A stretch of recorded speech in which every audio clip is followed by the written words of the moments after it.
Hi, I'm Gordon Andrews. UK inheritance tax, or IHT as we call it, is usually paid when an individual dies. The amount of IHT payable will be based on the value of an estate when an individual dies, and is generally on the value of gifts made within 7 years before death. Today, I'm going to talk you through a number of ways in which a gift can be made without them being liable to IHT, through the use of exemptions. I'll talk you through annual exemptions, small gifts, and normal expenditure. It is possible to make gifts to certain people and organisations without having to pay any IHT. There isn't any limit on the amount that can be gifted to them, which means that the amount given will all be exempt from IHT. There are also a number of gifts that can be given that will not be included in an estate, even if the individual does die within 7 years of making the gift. The use of the annual exemption means that £3,000 can be gifted each tax year without any tax to pay. If all of this allowance isn't used in the previous tax year, then the unused allowance can be carried forward to the next tax year, although it can't be carried forward more than one tax year. Here's an example. Steve and Mary want to make use of the annual exemption for the current tax year.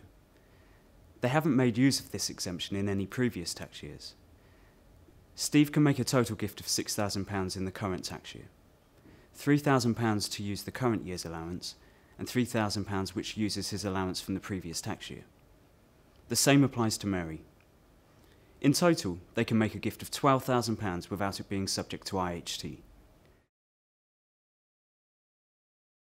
The small gifts exemption allows for a gift of up to £250 to be made to more than one individual in any one tax year, without it being subject to tax. It's important to note that this exemption cannot be combined with the annual exemption, and if the gift is greater than £250, the exemption cannot be used for that gift. Possibly one of the most underused exemptions is the regular gift made from an individual's normal expenditure. There are a number of conditions which must be met in order for this exemption to be used. The first condition is that the gift must be made from normal expenditure. This means the gift must be made on a regular basis and be habitual in nature, so as to create a regular pattern of gifting.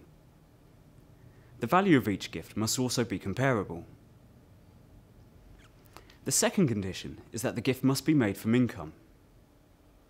Income can be derived from a number of sources, such as income through PAYE, pension income, dividend income, and interest on bank and building society accounts.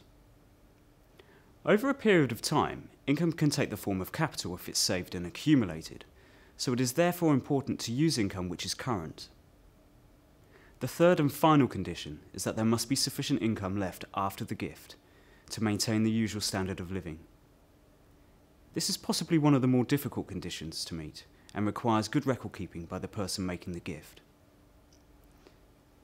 The key is for the standard of living to be maintained at the time of making the gift. If the individual has to use their capital for expenses after making the gift, then generally this condition won't be met. A useful tip for making sure executors can claim the use of any exemption is to keep a record of how much has been gifted, to whom, and when it is made. Form IHT 403 is a convenient tool for an individual to use when documenting them. Thank you for watching, and we look forward to sharing further technical knowledge to support your clients' financial planning with you over the coming months.